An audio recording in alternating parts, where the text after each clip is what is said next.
Bem, começando a gravar a partir de agora, comprimento de arco e curvatura.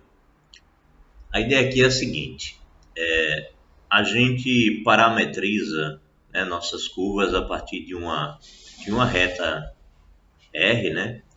E a gente varia aqui um valor T qualquer, e esse valor T, né, você vai variando o T aqui na reta R, e a velocidade com a qual esse valor T varia, né, não obrigatoriamente ocupa ou corresponde à mesma unidade de medida do comprimento de arco. Então, por exemplo, de repente, andar do T igual a zero até chegar no T igual a 1, não obrigatoriamente significa que o comprimento daqui, né, o T de zero até o T de 1, seja exatamente o mesmo, o comprimento desse arco seja o comprimento desta reta. De repente eu ando 1 aqui e aqui eu ando 2, 3, 4, ou raiz de 2, raiz de 5, sei lá. Então, nem sempre isso acontece. Então, a ideia de usar o comprimento de arco, a importância de usar o comprimento de arco, é justamente você tentar parametrizar isso daqui no mesmo passo que você anda aqui.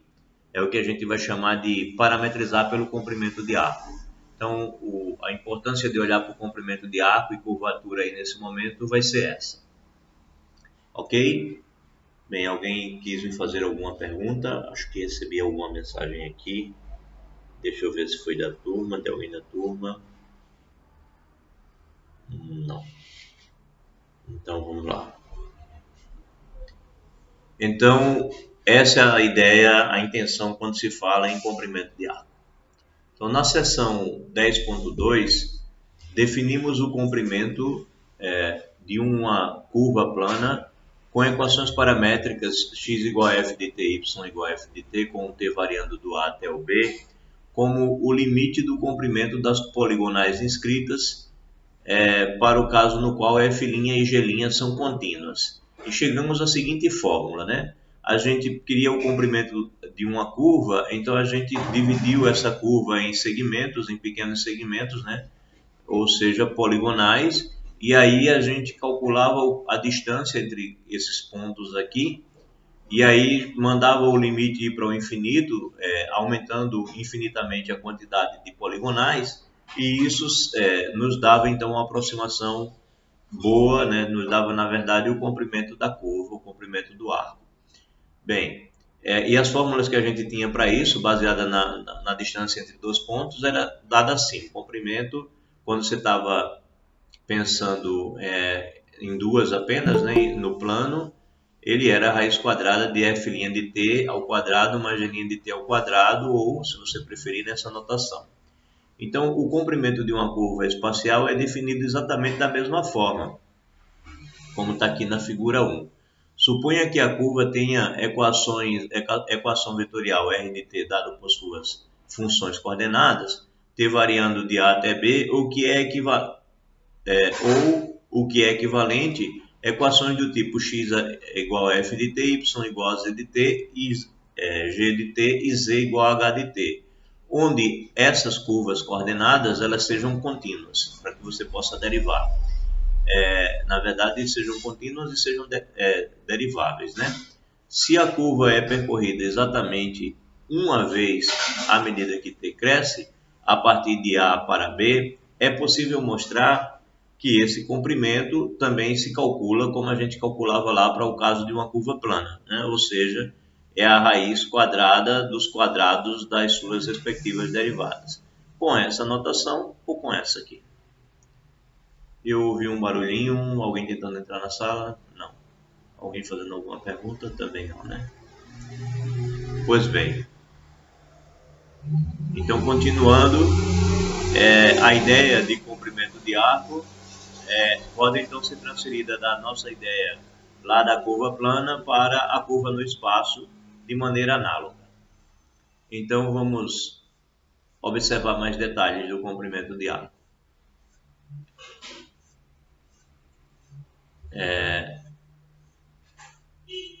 Observe que os comprimentos dos arcos de curva, dados pelas fórmulas 1 e 2, né, podem ser sintetizados assim, né, porque a norma disso daqui, né, isso aqui, a norma do vetor R' de t, nada mais é do que a raiz quadrada do f' de t ao quadrado mais o g' de t ao quadrado mais a famosa a galinha de t ao quadrado, né? É exatamente isso que significa essa norma do R'. Então, a gente pode sintetizar o comprimento simplesmente pensando assim, até mais fácil de memorizar. Bem, porque para as curvas planas R de t igual a F de t e G de ti, isso daqui é simplesmente isso, né, que é a raiz quadrada disso, e para as curvas espaciais é a mesma coisa, certo? Então basta você lembrar isso daqui, e daí, dependendo se é plano ou se é espacial, a ideia é a mesma. Em síntese, dá para lembrar mais, dá para lembrar dessa fórmula de maneira geral. E aí a aplicação em um exemplo. Calcule o comprimento do arco da hélice circular de equação R de t igual ao cosseno de t ou seno de t e t, do ponto 1,00 até o ponto 1,02π. Então, a ideia é simplesmente calcular R' de t. Bem, a R' de t, derivada do cosseno é menos o seno, do seno é o cosseno, e a derivada de t é 1. Então, a norma da R' de t é a raiz quadrada do quadrado desse, mais o quadrado desse, mais o quadrado desse. O quadrado do seno mais o quadrado do cosseno dá 1, mais o quadrado do 1 aqui, que dá 1 também. Então, você tem que, a norma do R' de t é essa constante aqui, raiz de 2, no caso em que você está com uma hélice, né, em que a curva é uma hélice. Ele quer o arco, quer o comprimento de arco que começa em 1,00 e vai até 1,02π.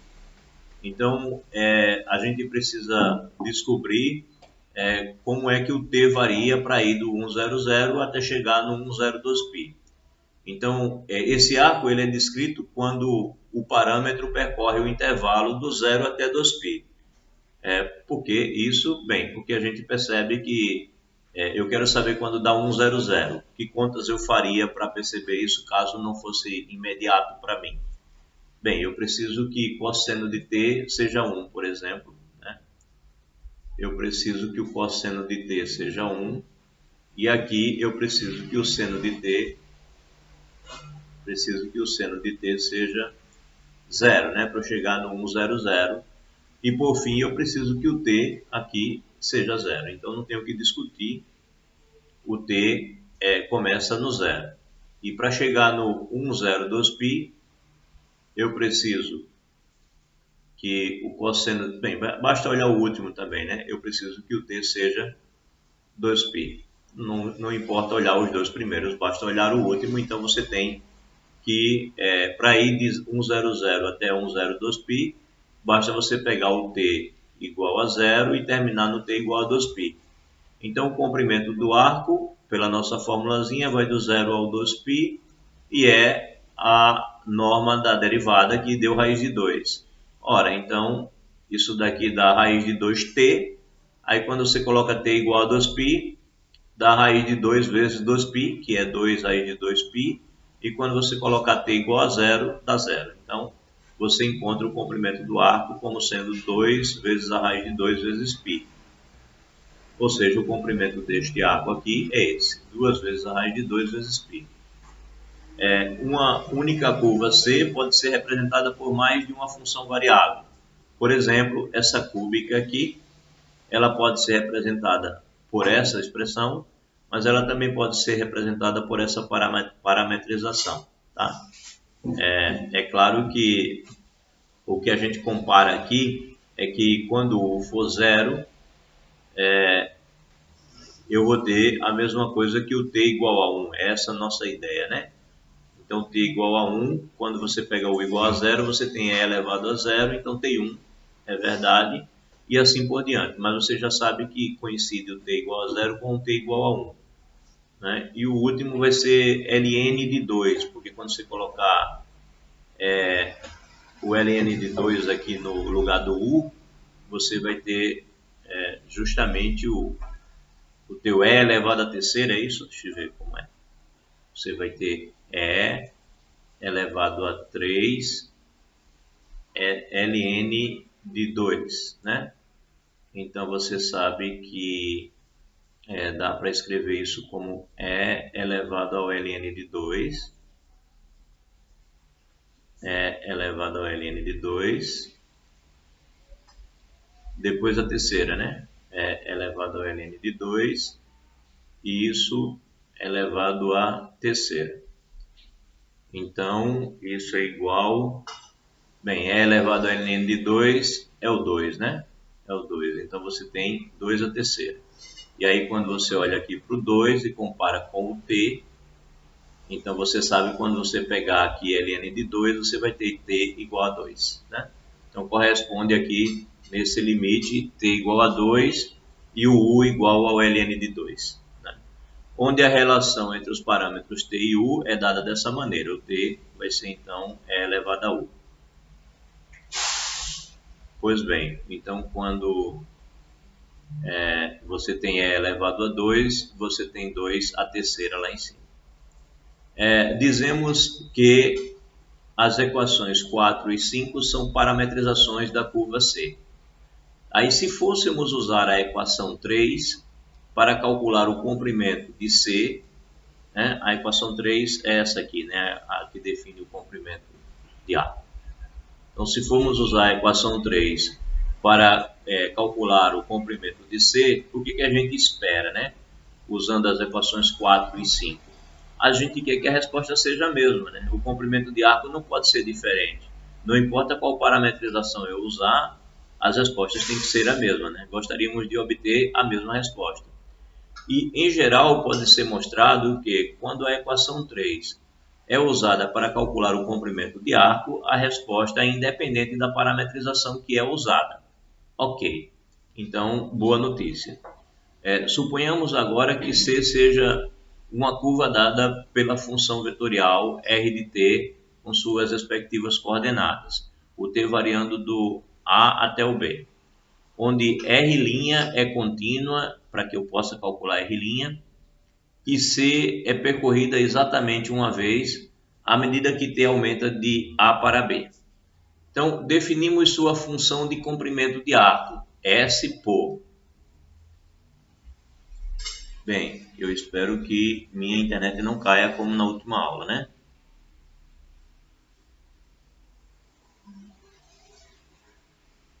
Por isso eu vou dar uma paradinha de vez em quando para olhar, para não ficar falando muito longamente sem ter ninguém me ouvindo.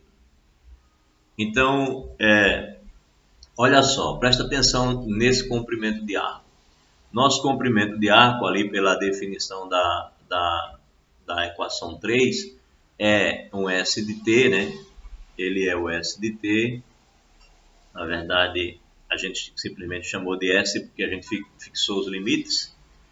Então, eu acho que chamou até de L, se não me engano, né? Vou chamar de L também. L igual a integral de A até B da norma do R' de t dt, né? A gente definiu assim o nosso L. Ora, a ideia aqui é você deixar o B variar. Então, você coloca que o B vai variar conforme o t. Então, vai de A até t. E aí, ao invés de você ter um número fixo, você agora passa a ter uma função que depende do t, certo? Foi isso que ele definiu aqui, ó. Vai do A, tem um ponto inicial, mas não tem um final. Então, dependendo do t, você vai tendo o comprimento do arco. Então, se você quer medir o comprimento de um arco qualquer, você pega um valor R de A inicial, mas você não estabelece qual é o R de A, o R final, né? Em qual t você vai aplicar.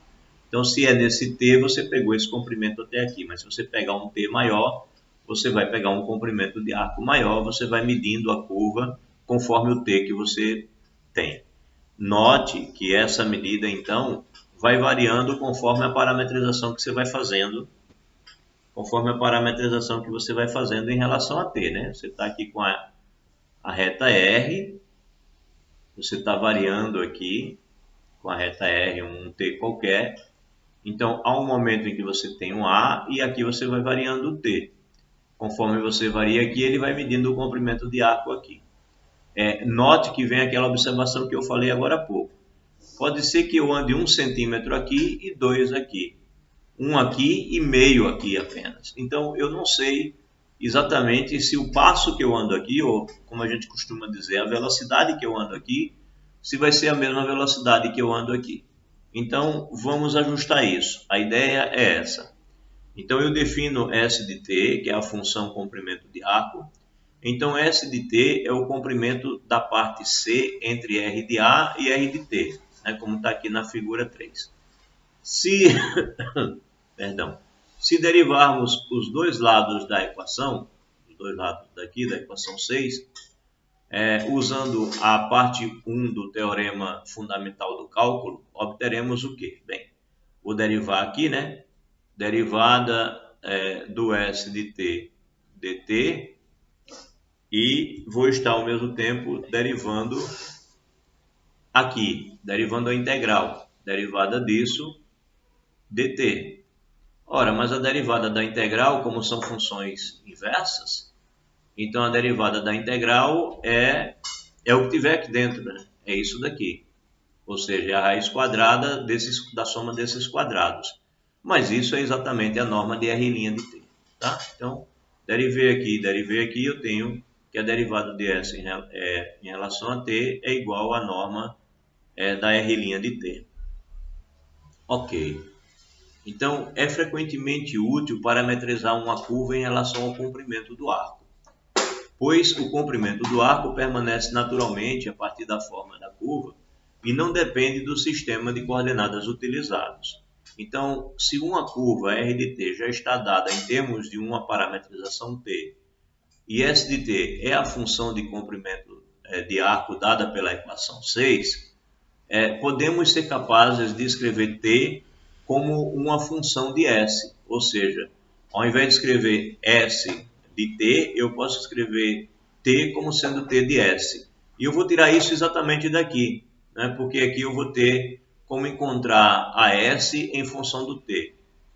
Em seguida, a curva pode ser parametrizada em termos de S, substituindo por t, ou seja, eu estou lá com R sendo R de t, mas se eu tenho t como t de S, então eu posso fazer a composta. R pode ser vista como R de t de S. Assim, se S igual a 3, por exemplo, eu vou ter R de t de 3. É a posição do ponto que está a 3 unidades de comprimento do início da curva. Então, assim eu garanto, usando o comprimento de arco, que o passo que eu dou aqui é o mesmo passo que eu dou aqui. Então, se a distância do A até o T é 3, o comprimento do arco do R de A até o R de T também é 3, por exemplo. Certo? Bem, então vamos pegar um exemplo e isso acho que vai ficando claro com o exemplo. Reparametrize a elipse circular R de t igual a cosseno de ti mais seno de tj mais tk, utilizando o comprimento do arco medido a partir do ponto 1,00 na direção de crescimento de t, né? Então, o ponto 1,00 corresponde ao valor do parâmetro t igual a 0. Foi o que a gente viu aqui no exemplo 1, tá? Aqui no exemplo 1, a gente tinha a hélice, né? E a hélice começava no 1,00 e era justamente quando t igual a 0 que eu tinha, que isso daqui era o 1,00. Então começa no 1,00 e termina no t igual a 2π, né? Então é o que ele está falando aqui, conforme o exemplo 1 acontece quando t igual a 0. Então temos então o seguinte, bem, aí agora usando essa ideia aqui, ds dt é a norma de R' de t, que nós calculamos no exemplo 1 e deu raiz de 2. Então, note, eu tenho agora que ds dt é igual a raiz de 2. Ora, então eu integro, né? Faço ao contrário. Lá eu derivei. Agora eu integro isso, né? ds dt em relação ao dt. ds dt dt. Então, a integral da derivada vai dar a própria função. Então, vai me dar aqui a s. Se eu integro a ds dt, eu tenho aqui desse lado a s. E do lado de cá, eu tenho a integral da r', do módulo da r' de t, dt, que é exatamente a integral do raiz de 2. Bem, se eu substituo então aqui o t por um u, né? Porque eu estou vendo aqui o t como sendo, na verdade é o seguinte, isso daqui, o t não é a variável da minha integral, né? A variável da minha integral é u. Então,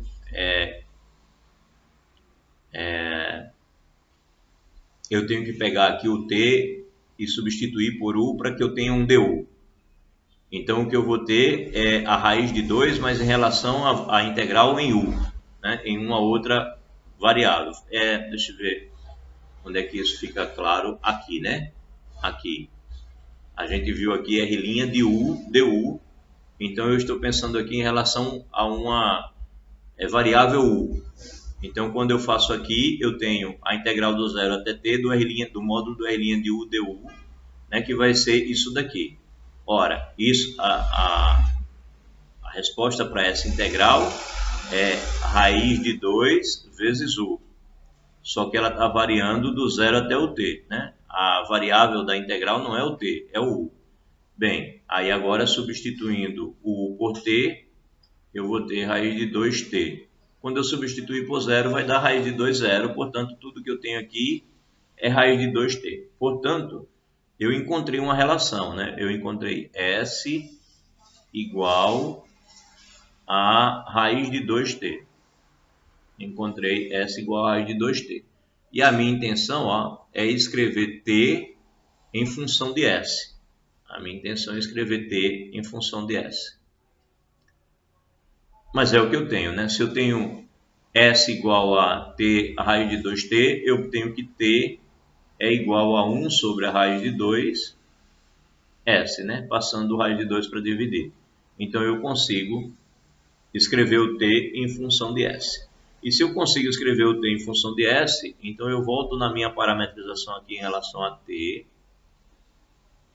e faço a composta, né? Se o t está em função de s, é s sobre a raiz de 2, então r de t de s é o cosseno de s sobre raiz de 2 mais o seno de s sobre raiz de 2 mais s sobre raiz de 2k.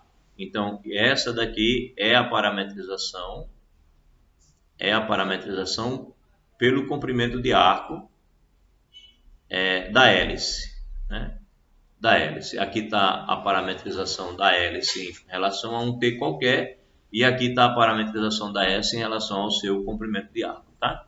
Então, sempre é possível, dado uma parametrização qualquer, você encontrar a parametrização em relação ao comprimento de arco. E a vantagem é aquela que eu disse a vocês. Se você anda uma unidade no t, então no comprimento do arco você vai andar também uma unidade. E isso muitas vezes é extremamente importante para o estudo de diversas coisas. Volta e meia você está fazendo um estudo qualquer e o passo do teu parâmetro está diferente do passo do caminho na curva. E você precisa ajustar o passo. O passo do parâmetro tem que ser exatamente o mesmo passo do caminhar lá na curva. Então, se você andou 1 metro aqui no parâmetro, você tem que andar 1 metro em cima da curva. Muitas vezes isso é extremamente útil para você medir as coisas. Então, é importante pegar uma parametrização qualquer e trazer para a parametrização pelo comprimento de arco. E as ideias para fazer isso, seja lá qual for a curva, estão aí nesse exemplo. Então, qualquer exercício que peça para você parametrizar em relação ao comprimento de arco, você vai fazer esse procedimento que está aí, tá? Ok. Bem, isso termina a ideia de parametrizar curvas pelo comprimento de arco. Aí vamos falar de curvatura. A ideia de curvatura é uma forma de você medir o quanto uma curva se curva, né? Se a curva é mais plana ou menos plana. Então, por exemplo, uma reta tem que ter uma curvatura zero, né? Ela não se curva. E uma curva, uma circunferência, por exemplo, se ela for grande, ela tem uma curvatura menorzinha, mas se ela for pequenininha, ela se curva demais para poder ficar ali, pequenininha, redondinha. Então, a ideia era encontrar um número que medisse o quanto uma curva é curva, o quanto ela se curva, né? O quanto ela se fecha. Então, é o que vem aí à frente, a definição da curvatura. Então, uma parametrização R de t é chamada suave em um intervalo I se a R' for contínua e a R' de t for diferente de zero, nesse intervalo I. Uma curva é chamada de suave se tiver uma parametrização suave. Uma curva suave não tem quebras abruptas, ou seja, não acontece de repente da curva estar vindo até um certo ponto e ela parar naquele ponto e depois recomeçar em um outro ponto, acima ou abaixo, né? Ela não tem quebras abruptas e ela também não tem cúspides. Ela não tem quebras abruptas, nem tem cúspides. Cúspides são bicos, não tem bicos, né? Então, ela não tem cúspides, não tem quebras abruptas, ou seja, para num lugar e começa em outro, e também não tem cúspides, certo? Nem quedas abruptas, nem cúspides.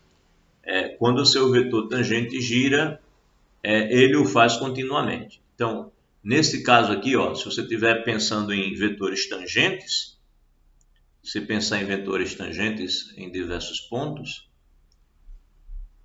quando ele chegar aqui,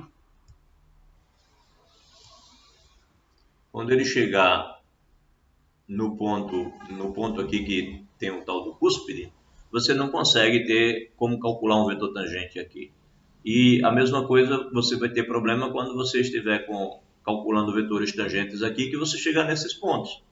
No ponto onde termina essa e no ponto onde vai começar a outra parte. Você vai ter problemas para poder calcular vetores tangentes, tá? Então, numa curva suave, os vetores tangentes eles são calculados tranquilamente assim. Você sempre pode calcular. E é claro que o vetor tangente, se a curva está mais abertinha assim, ó, ele não muda muito de direção. Agora, quando ela se fecha muito, então ele muda rapidamente de direção. E isso ajuda a gente a medir o quanto essa curva se curva, né? Então, se C for uma curva suave, definida por uma função vetorial R, lembre-se de que o vetor tangente unitário, o t de t, será dado dessa forma. E indica a direção da curva, né? Ele aponta para a direção em que você está percorrendo a curva. Da figura 4, podemos ver que t de t muda de direção muito devagar quando a curva C é razoavelmente reta, mas muda de direção mais rapidamente quando a curva C se dobra ou retorce mais acentuadamente. A curvatura de C em um dado ponto é a medida de quão rapidamente a curva muda de direção no ponto. Especificamente, definimos a curvatura como o módulo da taxa de variação do vetor tangente, do vetor tangente unitário, com relação ao comprimento do arco. Utilizamos o comprimento do arco, pois assim a curvatura independe da parametrização. Okay? Então, a ideia é essa. A curvatura de uma curva ela é o módulo da derivada do vetor tangente unitário em relação ao comprimento de arco. Não em relação a um t qualquer, mas em relação ao comprimento de arco, onde t é o vetor tangente unitário, que é esse aqui. Tá? Então, a curva é mais simples de calcular, a curvatura é mais simples de calcular, se expressa em termos do parâmetro t. Claro, ó, se você, para calcular a curva, você primeiro tiver que parametrizar em relação ao comprimento de arco, claro que daria mais trabalho. Então, se você puder fazer o cálculo da curvatura sem precisar primeiro procurar a parametrização pelo comprimento de arco, isso vai facilitar a vida. Então, ela é mais fácil de calcular em termos do parâmetro t em vez de s. Assim, você usa a regra da cadeia que é o Teorema 1323, Fórmula 6, para descrever o seguinte. Bem, a derivada de t em relação a t, ela é a derivada de t em relação a s vezes a derivada de s em relação a t, né? Então, a gente está vendo aqui t como t aplicado em t de s, né? T aplicado em t de s. Então, é a derivada da de fora aplicada na de dentro, e depois a derivada da de dentro, e depois vezes a derivada da de dentro, né? Ok. Você está fazendo em relação à composta, que é justamente a regra da cadeia. Bem, então, se isso daqui é verdade, quer dizer, isso daqui é verdade, e a gente pode olhar também o K como sendo o seguinte. É como se eu fizesse a divisão, né? Aqui, chegasse aqui, dividisse por dt, e chegasse aqui e dividisse por dt também, tá? Não muda nada, né? Se eu divido o numerador e o denominador pelo dt, eu tenho isso. Então, a curvatura ela pode ser calculada dessa maneira. dt, e eu posso dividir por ds dt. Você pode perguntar assim, mas de qualquer forma eu preciso aqui do ds. Sim, mas você pode conseguir o ds sem precisar fazer a parametrização. Por quê? Porque o ds dt, ele é o módulo, a norma da R' de t. Então você consegue encontrar o ds fazendo uso disso daqui. Então não é difícil você encontrar esse ds. Mas mesmo assim, você pode então se livrar disso, porque ds dt é a norma do R' de t. Então você consegue calcular a curvatura, sem precisar, né? Você consegue calcular a curvatura sem precisar do S. Basta você calcular a norma do t' de t pela norma do R' de t. Isso daqui está aqui, né? Equação 7, tá? Era essa equação aqui, a gente já tinha dito isso antes. Ok. Então temos isso. Essa é a forma mais fácil de calcular a curvatura, pelo menos por enquanto. Então, exemplo 3, usando isso. Mostre que a curvatura de um círculo de raio A é 1 sobre A. Bem, podemos tomar o círculo com centro na origem e parametrizado por... Bem, eu quero mostrar a curvatura. Não importa se o círculo está na origem, não importa se o círculo está deslocado da origem, né? A curvatura é um número que só mede o quanto o círculo se curva. Então, ele não vai se curvar diferente se ele estiver centralizado fora da origem ou na origem. Então, de fato, eu posso pegar o círculo lá na origem e pronto. Então, foi isso que ele fez. Ele pegou um círculo parametrizado lá na origem. Então, R de t igual a A cosseno de t mais A seno de t. Isso daqui é um círculo centralizado, né? O centro desse círculo é o 0, 0, e o raio desse círculo é o A, né? O raio desse círculo é A.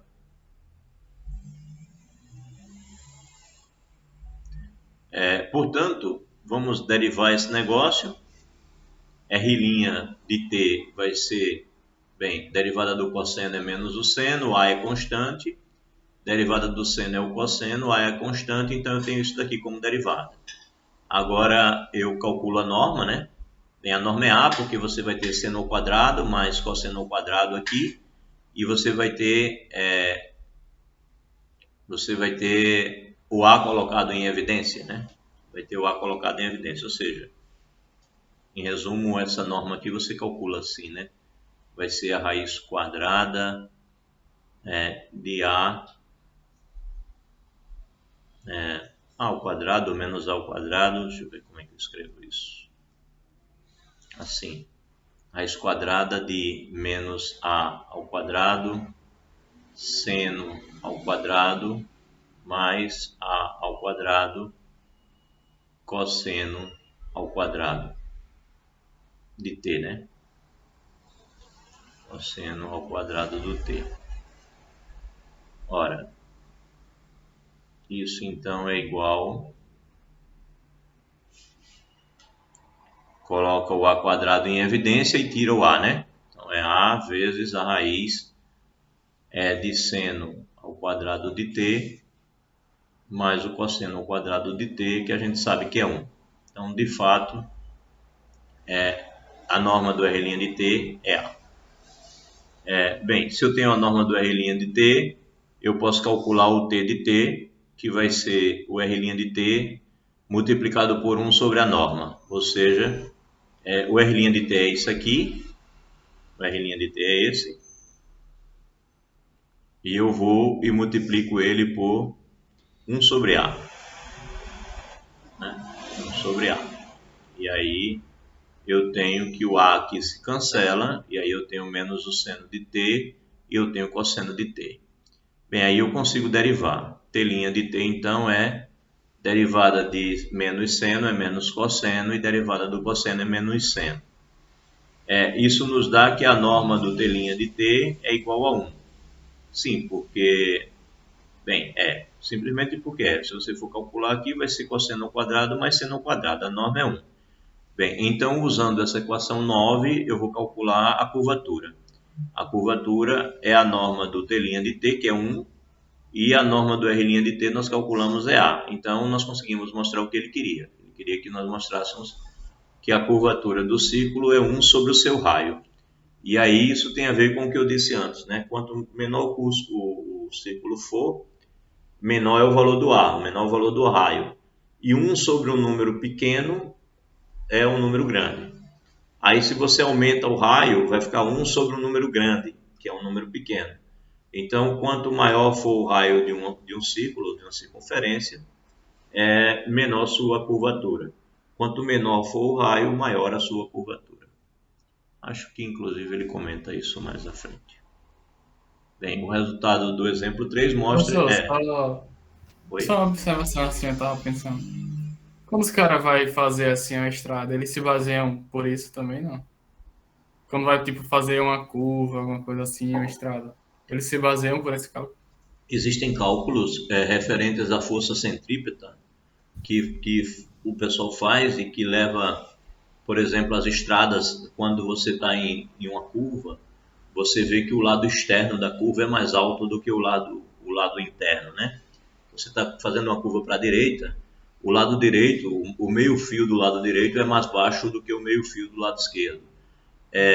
É claro que o pessoal da engenharia não para fazer essas contas que a gente está fazendo aqui, mas os físicos já fizeram e já fizeram tabelas para engenharia saber que qual é a altura necessária de um meio-fio em relação ao outro.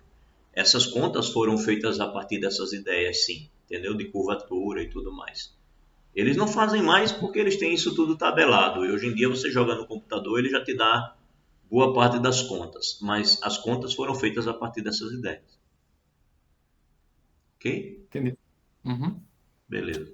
Ou seja, as aplicações já estão aí bem concretizadas, mas as origens das aplicações são essas. E é importante, para nós matemáticos é importante conhecer bem isso, principalmente para os geômetras que têm problemas aí em aberto até ainda sobre geometria para resolver, e certamente essas contas básicas são parte natural do conhecimento dos geômetras, né? Então é importante sim. Agora, quanto às aplicações, o mundo é imenso, né? Terão muitas a se pensar. Bem, podemos ver diretamente da definição. Então, do exemplo 3 mostra que pequenos círculos têm grande curvatura, enquanto que círculos grandes têm pequena curvatura, como nossa intuição já indica. Podemos ver diretamente da definição que a curvatura de uma reta é sempre zero, né? Porque a curvatura da reta vai ser a derivada, né? Pois o vetor tangente é constante. Numa reta, o vetor tangente vai ser constante e quando você for calcular a derivada do vetor tangente, vai dar zero. Então, a curvatura de uma reta ela é sempre nula.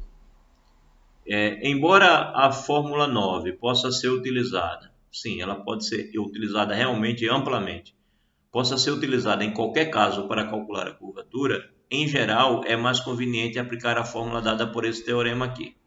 Por que em geral é melhor essa fórmula? Porque você trabalha sem se preocupar em calcular esse T de T, né? Você faz tudo com R, né? Você calcula o R', depois você calcula o R duas linhas, e aí faz o produto vetorial, que usa um determinantezinho, é rápido para fazer, e divide pelo R', a norma do R' ao cubo. Então, os cálculos são menores em geral, saem mais rápido fazendo dessa maneira. Bem, mas é importante que a gente fixe que isso de fato é verdade, né? Não adianta afirmar e não provar o teorema, mas está aqui a demonstração do teorema. Bem, a gente tem que ter R' dividido pela norma de R', e tem também que o R' é o ds dt. Né? Aqui a própria definição do T, né? Que é o vetor tangente unitário, e aqui é aquela nossa fórmula que demos anteriormente, está lá em cima, por aqui. R', quando a gente começou a falar do comprimento de arco, a gente disse isso. Cadê a parte do comprimento? Aqui. Tem que estar abaixo. Aqui, pronto. Então, são duas verdades aqui logo no teorema que já estão estabelecidas na definição do teorema. Na definição do teorema, não, no início do teorema, duas afirmações que já estão estabelecidas. Então, temos que fazendo aqui o produto dos meios extremos, nós temos que o R' é igual à norma do R' vezes o vetor tangente. Só que a norma do R' eu posso escrever ds dt, então eu tenho que o R' pode ser escrito ds dt vezes t. E pela regra do produto, se eu vou derivar isso aqui de novo, então isso é a derivada da primeira em relação a t, então vai ser d dt disso daqui, né? E d dt disso daqui é d2s dt2, vezes a segunda. Aí mais a primeira vezes a derivada da segunda. Então eu tenho que o R duas linhas se escreve como esse produto. Aí agora, usando o fato de que T vetorial T, né, um vetor vetorial ele mesmo, vai dar sempre o vetor nulo. Temos que R' vetorial R duas linhas, R' vetorial R duas linhas. Que troço é isso, né? Bem, R' vetorial R duas linhas vai ser igual a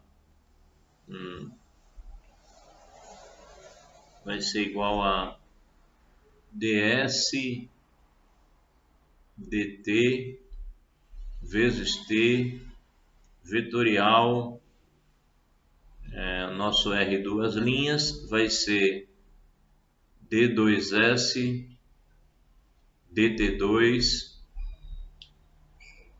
vezes t mais ds dt t'.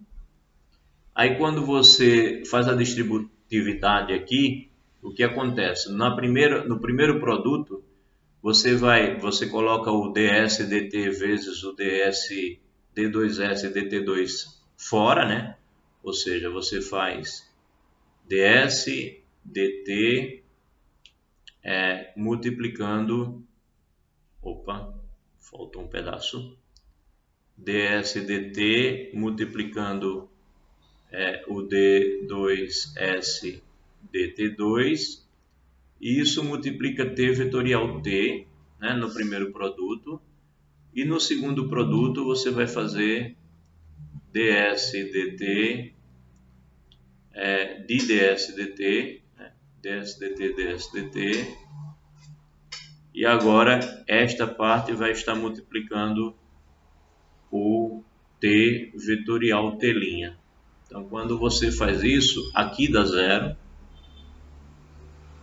aqui se anula, dá zero, enquanto que aqui é o ds dt vezes ds dt, que dá o ds dt ao quadrado, e t vetorial t', que ele colocou aqui. Então, essa parte aqui é a parte que sobrevive das contas, essa parte se anula, por isso que ele avisa que usou o t vetorial t igual a zero. Ok, então R' vetorial R duas linhas, só sobra essa parte.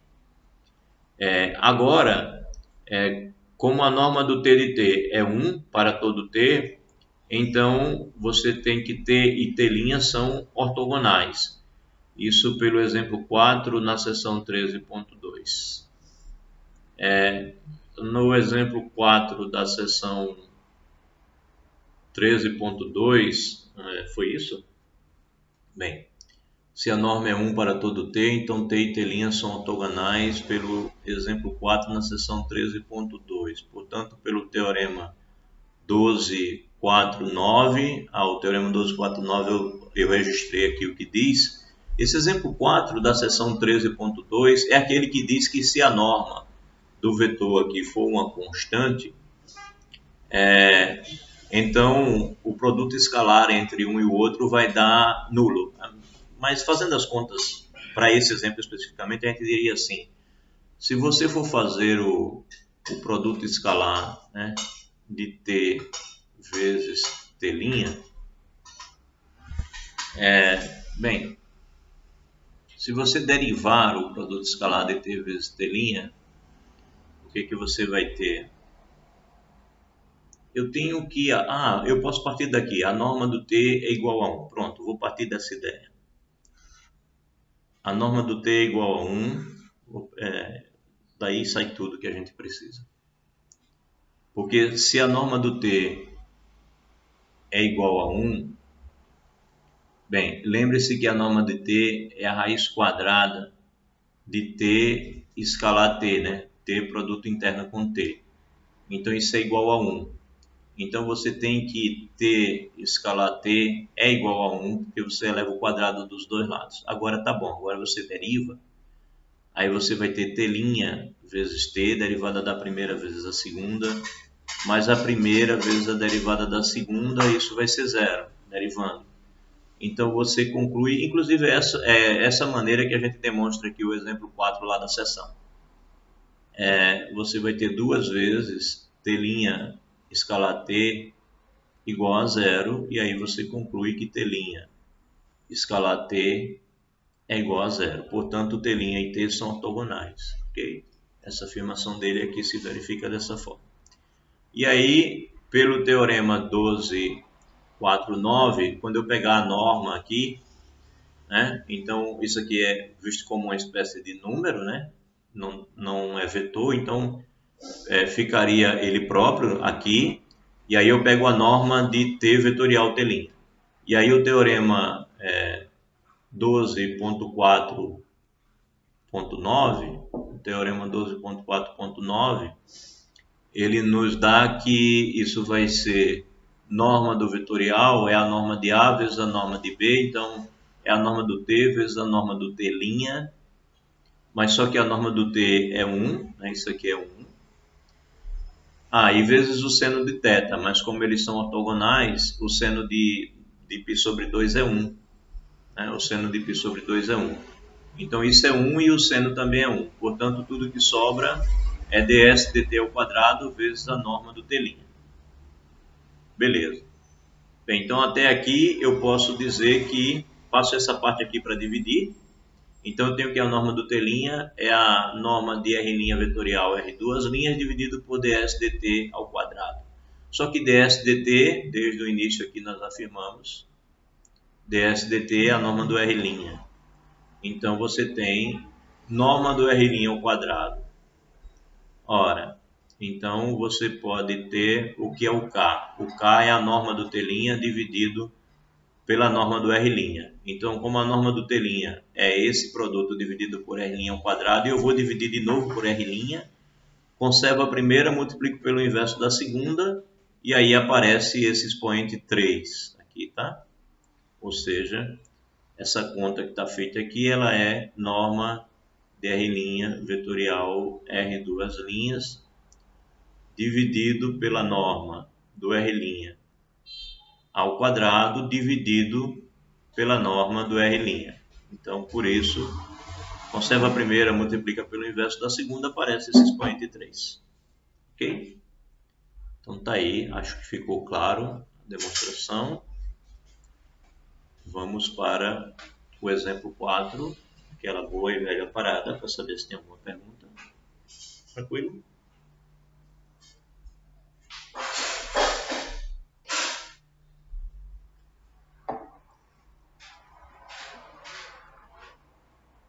Acho que sim, né? Todos vivos.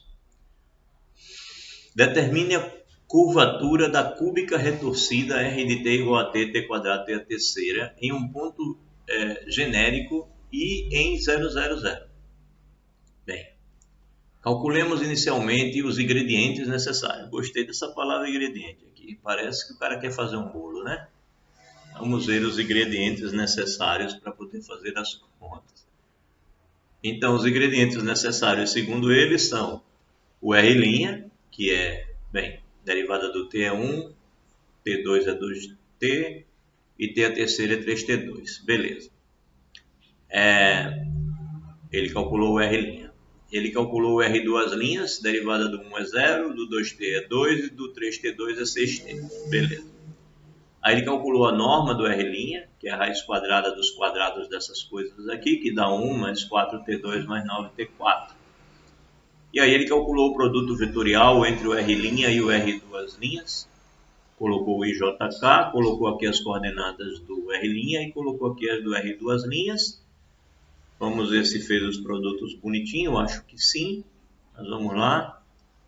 Aqui ele encontrou 2 vezes 6, 12, t ao quadrado i. Qual é o outro momento que ele vai encontrar o i? Vai ser quando ele fizer esse produto aqui, que vai dar 6t ao quadrado. Então 12 menos 6 está aqui o 6, está certo, 6t quadrado.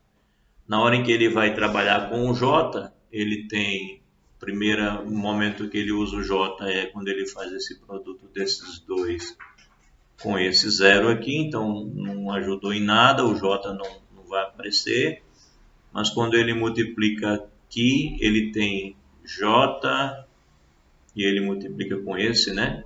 Então fica 6tj, que é esse menos 6t aqui, tá certo? E os momentos em que aparecem o k são no momento em que ele multiplica o k com esses dois daqui, que dá 2k. E o outro momento em que ele multiplica o k é no momento em que ele multiplica essa diagonal, que dá 0, tá certo? Então sobra só 2k mesmo, tá certinho, ok. Então ele encontrou aqui o produto vetorial entre o R' e o R duas linhas. A norma desse produto vetorial é o quadrado desse, que é 6t a quarta, mais o quadrado desse, que é 36t ao quadrado, mais o quadrado do 2, que é 4. Todo mundo é par, ou melhor, múltiplo de 4. Ele extraiu a raiz de 4, jogou para fora aqui dá 2. 4 vezes 9 está certo, 4 vezes 9 aqui está certo e 4 vezes 1 está certo. Deixou dentro só os múltiplos aí, os fatores, né? Então, aplicando o teorema 10, temos, bem, o teorema 10 é essa fórmula bonitinha aqui. Essa fórmula bonitinha que a gente demonstrou agora há pouco, né? Então, temos, é só pegar os ingredientes agora e usar, né? A norma do R' vetorial R duas linhas é essa expressão linda aqui. E isso tudo dividido pela norma do R' de t ao cubo. Bem, a norma do R' de t era isso. Se você eleva isso ao cubo, né, isso daqui é a mesma coisa que 1 mais 4t2 mais 9t a quarta elevado a meio. Aí se você eleva isso ao cubo,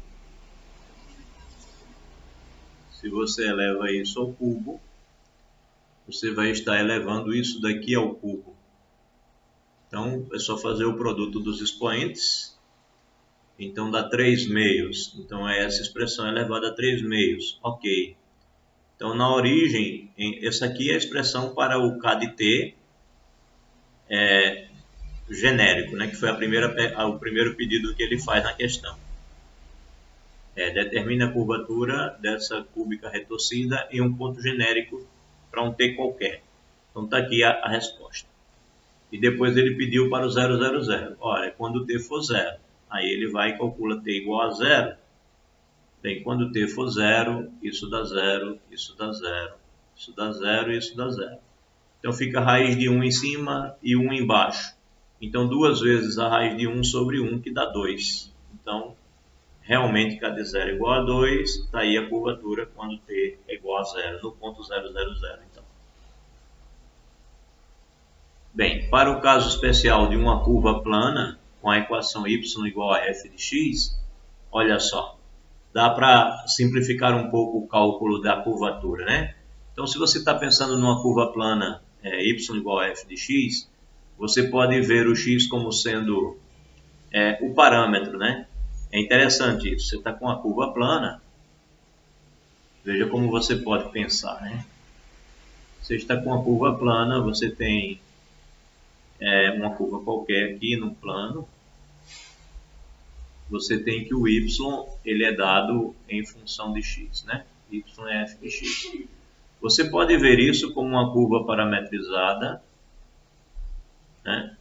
Onde você está aqui correndo com os parâmetros em uma reta R qualquer, só que aqui você pega exatamente o x, né?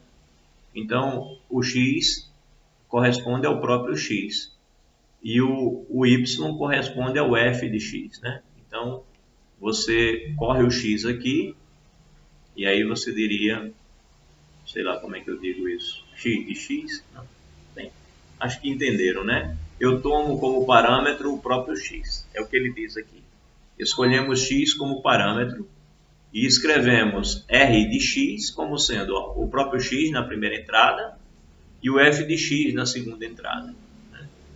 Então é isso que eu chamo. Eu chamo isso daqui de r de x. Né? R de x, ela pega o x e leva no próprio x, a r. Enquanto que ela pega o x e leva no f de x, que é o y. Ok. Então, R' de x, quando você for derivar, vai dar sempre 1, nesse caso aqui na primeira, né? Derivada do x em relação ao próprio x. E aqui vai dar o f' de x, que é a derivada do y. E aí, quando você for derivar de novo, como aqui deu 1, na segunda derivada a primeira parte desaparece. E aí você fica com f duas linhas de x. Né? Como I vetorial j é igual a k e j vetorial j é igual a 0, quando você for fazer R' de x vetorial R duas linhas de x, você vai estar fazendo o vetorial de I, tá? Você vai estar fazendo o vetorial disso daqui com esse daqui, né? Então façamos a distribuição. Você vai estar com f duas linhas de x vezes j e vetorial f duas linhas de x vezes j. Você tira o f duas linhas de x para frente, deixa eu escrever isso, né? Você vai estar com R' de x vetorial R duas linhas de x. O R' de x, ele tem o I e ele tem o f' de x vezes o j. Mas o f duas linhas, ele só tem R duas linhas, ele só tem o f duas linhas de x vezes o j. Ora, aí você distribui, pega isso, multiplica o primeiro. Aí quando você vai multiplicar o primeiro, você deixa o f duas linhas de x fora e vai fazer I vetorial j. E quando você multiplica o segundo, você fica com f' de x vezes o f duas linhas de x e isso multiplica j vetorial j.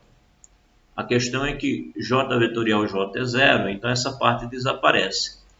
E tudo que fica para você é o f duas linhas de x I vetorial k. I vetorial j. Só que I vetorial j é k. Então o que fica é f duas linhas de x k, porque é f duas linhas de x. Isso daqui é f duas linhas de x vezes essa parte aqui, né, que sobrevive, porque essa outra parte aqui se anula, é 0. Então o que sobra é f duas linhas de x que multiplica I vetorial j. I vetorial j, ficou horrível aqui, deixa eu ver se eu ajeito esse j. O I vetorial j, que é o k. Ok? Então, nós também temos que a norma do R' de x vai ser igual, o R' é esse aqui, né? Então, é 1 ao quadrado aqui, que dá 1, e f' de x ao quadrado, que é o que está escrito aqui. E assim, pelo teorema 10, né? O que é o k de x? Teorema 10 é a nossa formulazinha, né? Nossa formulazinha. Vai ser a norma desse produto vetorial dividido por R' de t ao cubo. Então, quando você aplica nisso, nessas contas que nós acabamos de fazer, então, pelo teorema 10, o vetorial ficou só o f duas linhas de x, né? Vezes o k, mas é a norma disso, dividido pelo R' de x ao cubo, ou melhor, norma do R' de x ao cubo. Então, se isso está raiz quadrada, né? Isso é elevado a meio, aí eu elevo ao cubo, fica 3 meios. Então, isso nos dá uma formulazinha para a situação em que você está com a curva plana. O cara te deu y igual a f de x. Você pode fazer pensando diretamente assim, sem precisar olhar como uma parametrização qualquer, sem precisar de um t aqui. Você automaticamente usa o próprio x como parâmetro. Ok? Tranquilo? Às vezes assustador, mas cheio de conta, mas acho que é possível de sobreviver.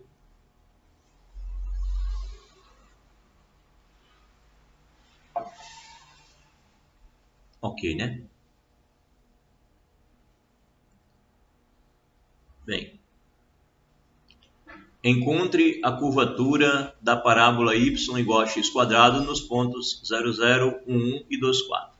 É isso aqui, tá? Então, isso daqui é o nosso y, que é o nosso f de x, aqui está o x ao quadrado, né? Então, o que eu quero? Eu quero a segunda derivada do f, ou seja, eu quero y duas linhas. Então, quando eu calculo y linha, eu tenho 2x. Quando eu calculo y duas linhas, eu tenho 2. Então, é a norma do 2. Bem, é um número, a norma dele é o próprio 2. Sobre 1 mais y', y' é 2x ao quadrado, vai dar 4x2, e eu extraio a raiz eu elevo isso à terceira, né? Extraio a raiz quadrada, elevo a terceira. Ou seja, elevo a 3 meios. Pronto. É simplesmente aplicação direta. Então, eu já tenho quem é o k de x.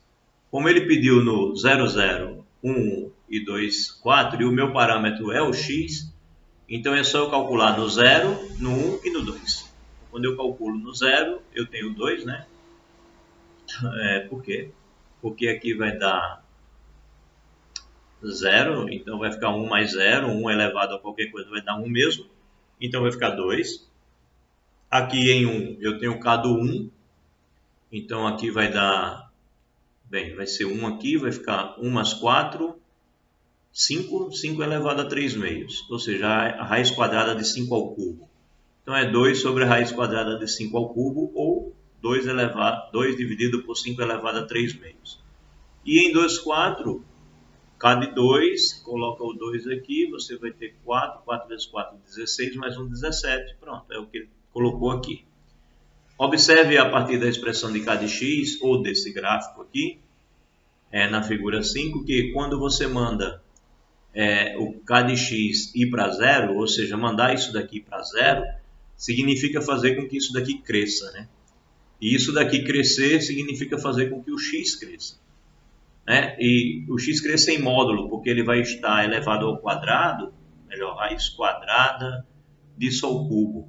Então, tanto vale pensar para o mais infinito como para o menos infinito, porque é uma raiz cúbica, ou melhor, uma raiz quadrada elevado ao cubo. Tá. Eu tanto posso pensar no x indo para o mais infinito, como posso pensar para o x indo para o menos infinito. De qualquer forma, essas coisas aqui vão para zero, pela direita ou pela esquerda, né? Não, vão para zero, simplesmente vão para zero, em módulo. Né? Porque se eu mando o x ir para lá, isso daqui, o y vai para zero. Ele vai sempre para zero por números maiores do que zero. Isso daqui nunca dá negativo, né? E aí, quando eu mando o x vir para cá, para números negativos grandões, isso também vai para zero. Tá? E ele te dá aqui qual seria o gráfico da função que representa a curvatura. que é uma coisa que não foi estudada antes como gráfico e nem vai ser estudado nesse capítulo, né? Ele mostra o gráfico da função curvatura aqui nesse exemplo. Ok.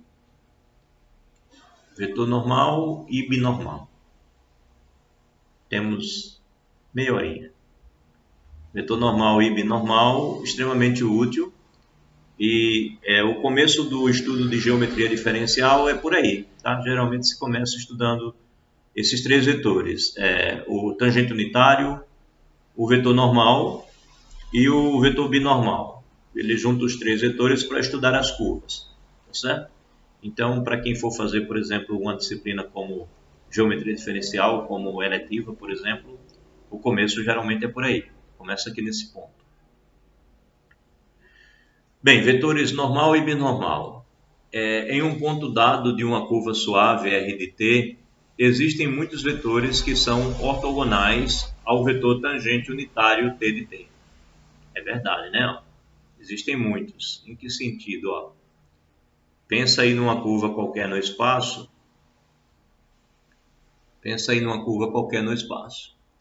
Aí pense em um vetor tangente a essa curva. Pense em um vetor tangente a essa curva. Ele pode ser esse vetor unitário ou não, não importa. Mas suponha que seja ele. Estou eu aqui com o vetor tangente unitário. Ora, infinitos vetores serão normais a ele, né? Eu vou ter muitos vetores aqui que formarão 90 graus com ele. Não vai ser só um nem dois. Vou ter quantos eu quiser.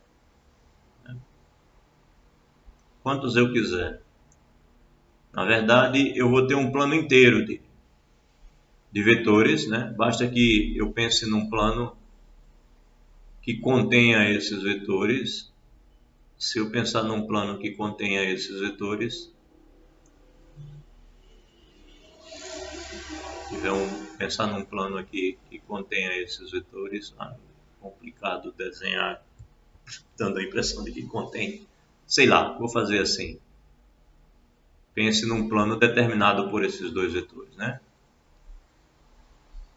Pronto, se eu pensar num plano determinado pelos dois vetores, eu acho que convenço que tem infinitos vetores aí que são perpendiculares.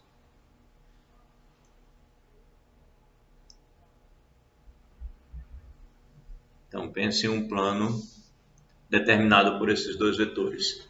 Então, todo e qualquer vetor que tiver neste plano aqui,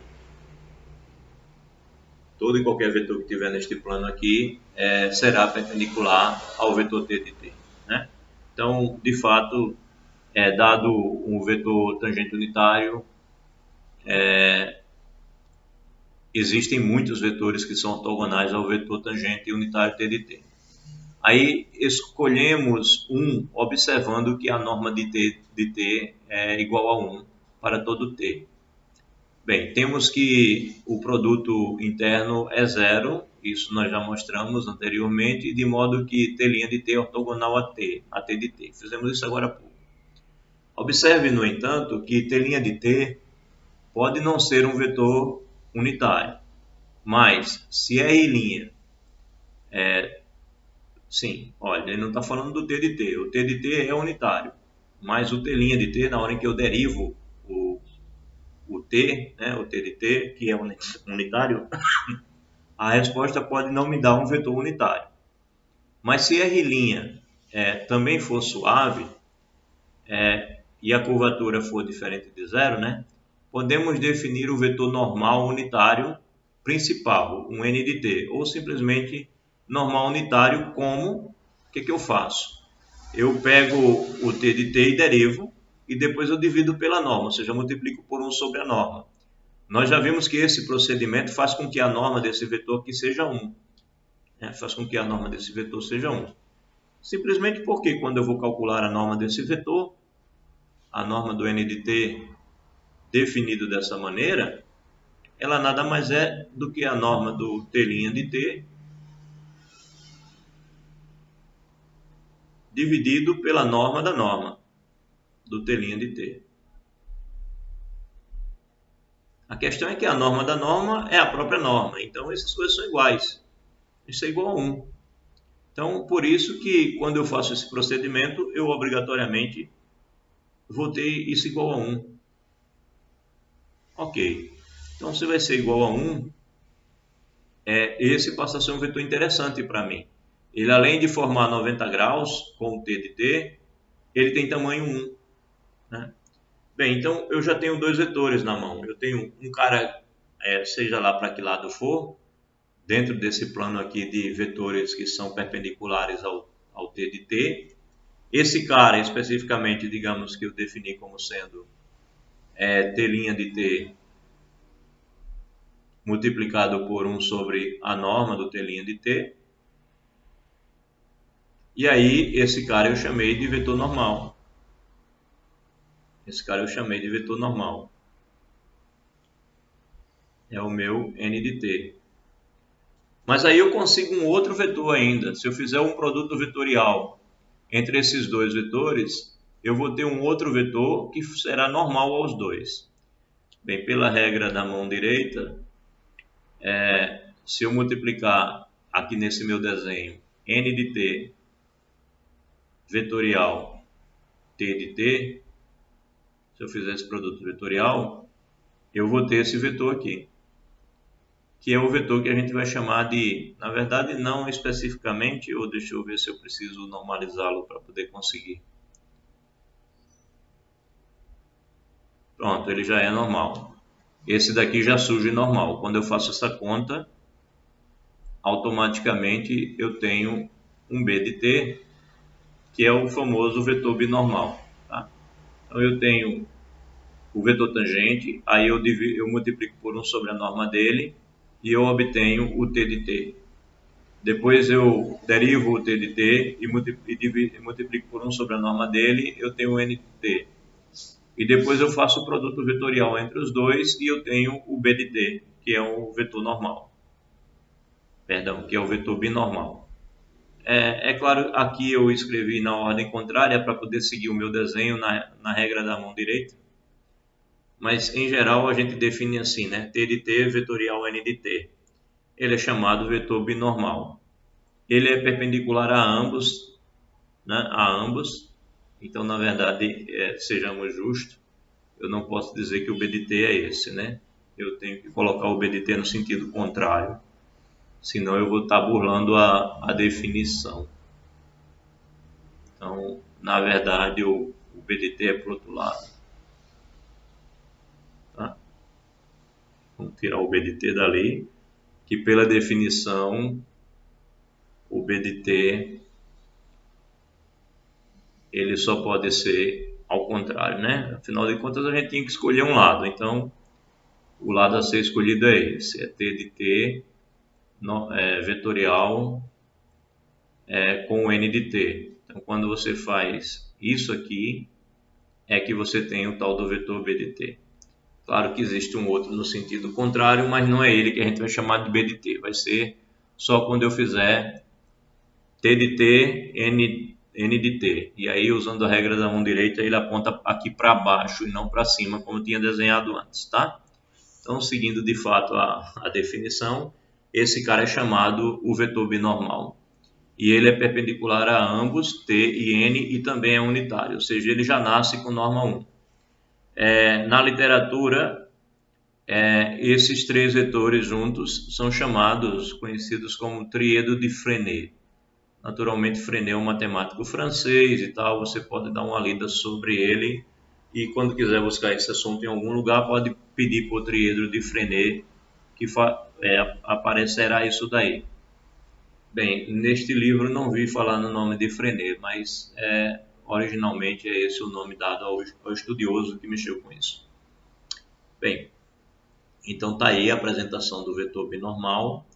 E aí vamos ver como podemos determinar o vetor binormal, o vetor normal, etc. Então determine os vetores normal e binormal da hélice circular. Tudo bem? Entenderam a ideia do triedro, né? Você tem o tangente indo numa direção, aí você tem o normal, perpendicular, e dos dois você faz um produto vetorial e tem um terceiro. E aí para cada ponto da curva você tem esses três vetores. E naturalmente esses vetores eles estarão medindo, por exemplo, se é um estudo de física, você está com R de T como deslocamento, então o T de T vai te dar velocidade, você vai ter alguma coisa relacionada à aceleração em um desses vetores, tá certo? Então cada vetor desse pode lhe dar uma propriedade importante da curva, certo? É o tal do triedro de Frenet que vai percorrendo a curva. Tá? Para cada ponto você encontra um triedro. Bem, então, exemplo, ele quer que a gente encontre normal e binormal da hélice circular. Bem, vamos inicialmente calcular os ingredientes. Ó. Vamos separar os ingredientes para fazer o bolo, necessários para o cálculo do vetor normal unitário. Então, primeiro, a R', eu preciso dela, está aqui. Derivada do cosseno é menos o seno, do seno é o cosseno. Ok, calculei a norma, deu raiz de 2, já tinha feito essa conta antes. Aí eu vou para o T de T, que é R' de T dividido por norma de R' de T, que é o raiz de 2. Então é 1 sobre raiz de 2 vezes o R' de T, que é esse aqui. Ok. Aí ele agora vai e calcula a derivada do T', né? A derivada do T. Então vai ficar o T'. Ora, a derivada disso é o número que está na frente, ele repete. Aí a derivada de menos seno é menos cosseno, a derivada do cosseno é menos o seno, e aqui é uma constante, então não fica nada. Portanto, a derivada é nula. Ok, aí ele calcula a norma disso. Como isso daqui vai dar 1, né? A raiz quadrada da soma desses quadrados vai dar 1, tudo que vai sobrar é 1 sobre raiz de 2 ao quadrado, que você tira da raiz, então a norma do T' de T é 1 sobre raiz de 2. E aí, por fim, para achar o vetor normal, vai ser o T' de T dividido pela sua norma. Quando você dividir por 1 sobre raiz de 2, você vai multiplicar por raiz de 2, né? Então, se você, porque conserva a primeira, multiplica pelo inverso da segunda. Então, você vai multiplicar por raiz de 2 sobre 1. Então, vai multiplicar por raiz de 2 o nosso T' de T. Quando você multiplica aqui por raiz de 2, some o raiz de 2 de baixo, né? Então é isso que acontece. Deixa eu escrever isso, pode ser que alguém não tenha visto. Bem, n de t, ele vai ser igual a raiz de 2 vezes 1 sobre raiz de 2, aí vezes menos o cosseno do t vezes i e menos o seno do t vezes j, né? Então, n de t é isso. É 1 sobre essa norma, e essa norma é 1 sobre raiz de 2, então raiz de 2, que multiplica isso daqui. Então, isso faz com que o raiz de 2 desapareça, né? Por isso, aparece apenas isso aqui, que é essa parte. Ora, então, escrevendo em termos de coordenadas, o vetor n de t é esse, menos cosseno de t, menos seno de t, o k não aparece porque o k é nulo. Bem, isso mostra que isso aqui está no plano XY, né? Está no plano XY porque Z é nulo. Ou seja, isso mostra que o vetor normal em um ponto da hélice circular, ele é horizontal e aponta em direção ao eixo Z.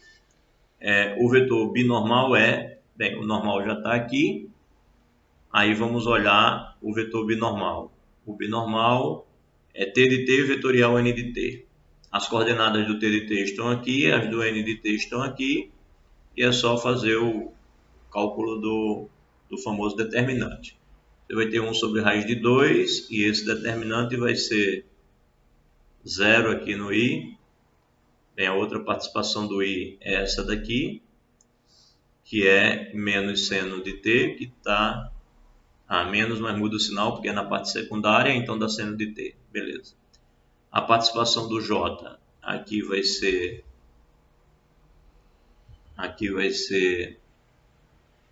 j vezes 1 vezes menos o cosseno do t, então vai dar menos o cosseno do t, né? E a outra participação do j vai ser aqui, multiplicando o menos seno de t e multiplicando zero, então dá zero. E a participação do k, bem, nessa parte aqui vai ser menos o cosseno de t ao quadrado, mas vai ficar mais o cosseno do t ao quadrado, né? Fica mais o cosseno do t ao quadrado.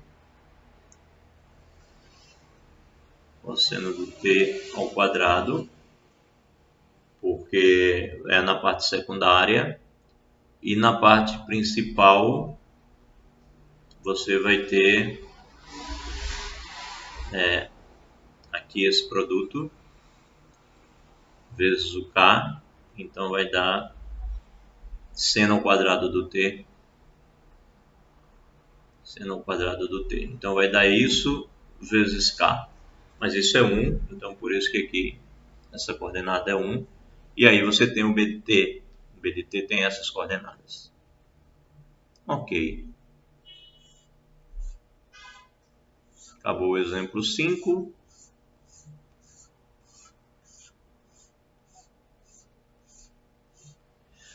Vamos falar mais sobre o quê? Vamos falar sobre um pouco mais sobre o trieiro de Frenet. Ainda tenho 15 minutinhos. Vamos concluir essa sessão, né? Deixando a sessão 13.4 para a aula de amanhã e terminando assim o nosso assunto.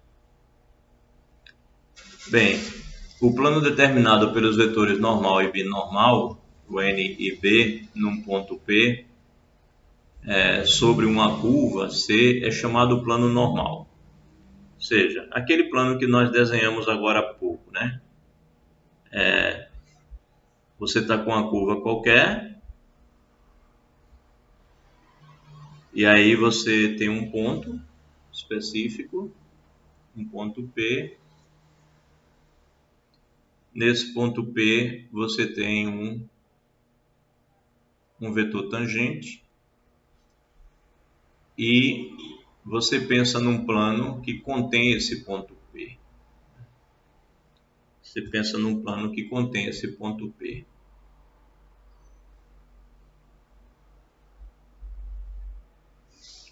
E esse plano que contém esse ponto P, ele é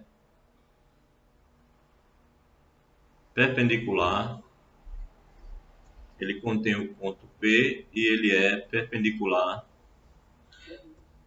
ao vetor tangente. Bem, é nesse plano que vai estar morando os vetores normal e binormal. Bem, vou colocar o normal para cima. Bem, para facilitar o desenho, eu vou colocar para cá mesmo. Então aqui vai estar o vetor normal, unitário. Inclusive, para parecer unitário de fato, é melhor fazer esse um pouquinho mais curto, né? Dá a impressão que tem o mesmo tamanho. E quando você faz o produto vetorial entre os dois, esse aqui é o t e aqui é o n. Então, t vezes n, o vetor binormal vai estar para baixo. Com a característica de que o vetor binormal também vai estar nesse plano. Então, tanto o vetor normal como o vetor binormal vão estar no mesmo plano. E esse plano é chamado, então, de plano normal. Esse é o plano normal.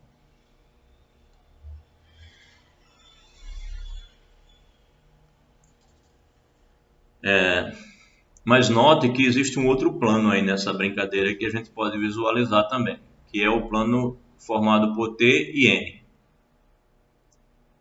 O plano formado por T e N é um plano que contém esses dois vetores, contém o T e o N, e ele é caracterizado por, a princípio, só tocar na curva C, em um único ponto, né? Toca só aqui no ponto P. só aí ele toca na curva C. Talvez por isso a expressão osculador, né? É o plano osculador. Ele vai lá e dá um toque apenas na curva, né? E ósculo significa beijo, então é um plano que ele beija a curva. Ele apenas toca a curva naquele ponto. Então deve ser esse o motivo do termo osculador, né? Então é chamado plano osculador, que vem do latim osculum, que significa beijo. E é o plano que se aproxima mais daquele plano que contém a parte da curva próxima de P. Porque a curva pode de repente ser meio plana aqui, então pode ser que ele toque em mais de um ponto. Mas a princípio deve tocar só em um ponto, tá? Na maioria dos casos toca em um ponto apenas. É o plano que aproxima mais do que contém a parte da curva próxima a P. Para uma curva plana, o plano osculador é simplesmente o plano que contém a curva. Então, quando a curva é totalmente plana, não tem como tocar em um ponto só. Vai ter que conter a curva toda. Se tocar em um ponto, vai ter que tocar em toda a curva, né? Os vetores t e n vão obrigar a curva inteira a estar naquele plano. O ciclo que está no plano osculador de C em P tem a mesma tangente que C em P, fica do lado côncavo de C, na direção em que N aponta, e tem raio P igual a 1 sobre K, o recíproco da curvatura. É conhecido como círculo osculador ou círculo da curvatura de C em P. É o círculo que melhor descreve como C se comporta perto de P, que compartilha a mesma tangente normal e curvatura P. Bem, ele está se referindo à possibilidade de você olhar para um círculo aqui próximo, que esteja na parte côncava da curva. Deixa eu ver se eu consigo colocar um círculo que representa essa ideia. Ele está se referindo a um círculo que está na parte côncava da curva e que toca também a curva em apenas um ponto. E este círculo tem raio 1 sobre a curvatura. Então, este círculo é chamado de círculo osculador. Tá? Um círculo que é geralmente encontrado aí nessa posição, e você vai identificar por essas características. Na direção que N aponta, então o ideal seria esse círculo parecer mais estar na outra posição. Deixa eu ver se eu ajeito ele. Ele está mais apontando para B do que para N, né? Então, no nosso desenho ele tem que ficar uma elipse. Pronto, apareceu mais agora, está apontando para N, né? Então ele está aqui no plano verde e não no plano azul. Tá? Então ele é um círculo que fica aí, que tem raio 1 sobre K, 1 sobre a curvatura, e que aponta aqui na direção do vetor N, né? Bem, é isso. Você vai caracterizar esse círculo por essas informações e você pode até encontrar esse círculo, ele é chamado de círculo osculador. Bem, vamos aos exemplos para ver se fica claro. Bem, determina as equações do plano normal e do plano osculador da hélice circular do exemplo 6, no ponto P, 0, 1 e π sobre 2. Bem, eu peguei aqui o exemplo 6, a R de t é isso, cosseno de t, seno de t e t, né? E aí ele diz o seguinte: o plano normal em P tem vetor normal R' calculado em π sobre 2. Então, R' vai ser R' de t, vai ser menos o seno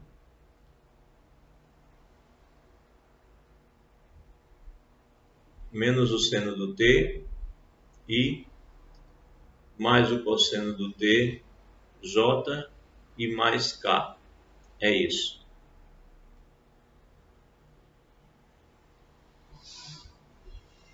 mais K. Então, o plano normal em P tem vetor normal R' aplicado em π sobre 2. Bem, isso aplicado em π sobre 2, R' de π sobre 2, vai ser igual, bem, o seno do π sobre 2 é 1, então menos 1.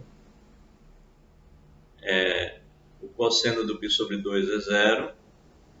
E aqui é fixo, 1. Então, menos 1, 0 e 1. Que é esse ponto que ele se refere aqui. Portanto, sua equação, olha, se esse é o vetor normal, né, o R' me dá o vetor normal, e é verdade, né, quando a gente pega aqui, né, a gente pega o R', ele tem a mesma direção que o T, né? Então, ele é um vetor normal desse plano azul aqui, que é o nosso plano normal, que é o que a gente está tentando encontrar. Então, ele pega o R', aplica no π sobre 2, porque ele está querendo este ponto P, e aí ele encontra esse vetor. Ora, se esse é o vetor diretor da reta, e a reta passa no ponto P, que é 0, 1 e π sobre 2, então eu coloco aqui o coeficiente. Essa primeira coordenada veio para cá, essa segunda vem para o meio e essa terceira vem para cá, e eu faço x, y, z menos esse ponto. X menos 0, y menos 1 e z menos π sobre 2. Aí fazendo essas contas, você vai ter, bem, aqui vai dar menos x, né? Menos x, e aqui vai dar z menos π sobre 2, mais z menos π sobre 2 igual a zero. Essa parte aqui desaparece. Então, colocando o z aqui em evidência, coloco os outros para o outro lado da igualdade e eu tenho z igual a x mais π sobre 2. Bem, o plano oscilador em P, até agora encontramos o plano normal. Esse daqui é o plano normal, tá? Esse é o normal. Agora o plano oscilador. O plano oscilador em P contém os vetores T e N, né? O normal é esse. Pegamos o R' como vetor diretor e pronto, né? Vetor normal, na verdade, do plano e pronto. Encontramos o plano normal. Agora eu quero esse plano verde, ou seja, eu quero o plano que é determinado por T e N. Então, o plano oscilador em P contém os vetores T e N. E assim, seu vetor normal é só eu pegar o produto vetorial entre os dois. E aí eu vou ter B. Bem, a partir do exemplo 6 temos, nós fizemos as contas lá do B de T, né, no exemplo anterior. Opa, está lá embaixo, mas a gente lembra, né? A gente encontrou 1 sobre a raiz de 2, como B de T, vezes seno de T menos o cosseno de T, e 1 no final. Ora, como eu estou aqui com o ponto 0, 1, π sobre 2, então B de π sobre 2 vai me dar, bem, seno de π sobre 2 é 1, então vai dar 1 sobre a raiz de 2, aqui vai dar 0, e aqui eu vou multiplicar 1 sobre raiz de 2 vezes 1, vou ter esse ponto. Pronto, então B aplicado em π sobre 2 é esse vetor. Então, um vetor normal mais simples, claro, né? Eu estou com esse cara daqui, aí eu faço o quê? Eu coloco 1 sobre raiz de 2 em evidência. Então, o que eu tenho aqui é que esse vetor ele é um múltiplo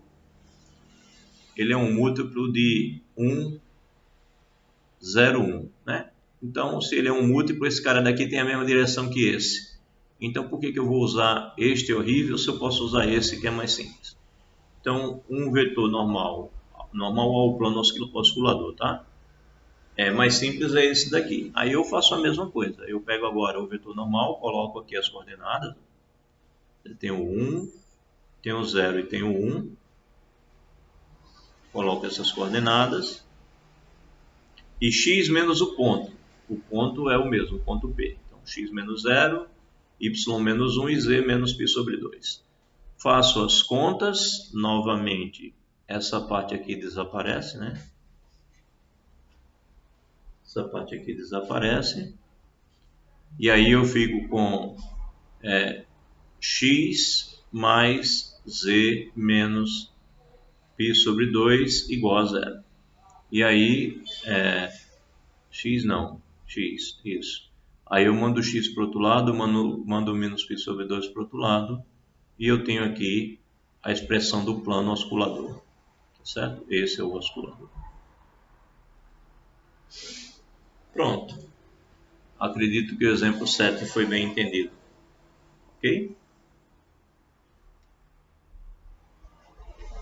Temos só um minutinho agora, não temos mais nem um minutinho, acabou o horário. Deixa eu ver. Exemplo 8. Vamos ver só o exemplo 8, gente? Bem, determine o desenho, determine e desenhe o ciclo oscilador da parábola y igual a x quadrado, ou seja, f de x igual a x quadrado. Então, nesse caso, a gente pode usar aquela formulazinha mais simples, né? Então, do exemplo 5, a curvatura da parábola na origem é k de zero. O exemplo 5 está lá embaixo, deixa eu olhar para ele. No exemplo 5, que a gente fez no exemplo 5? Olha ele aqui. Tá? A gente olhou para ele e calculou k de zero igual a 2 aqui. Ok.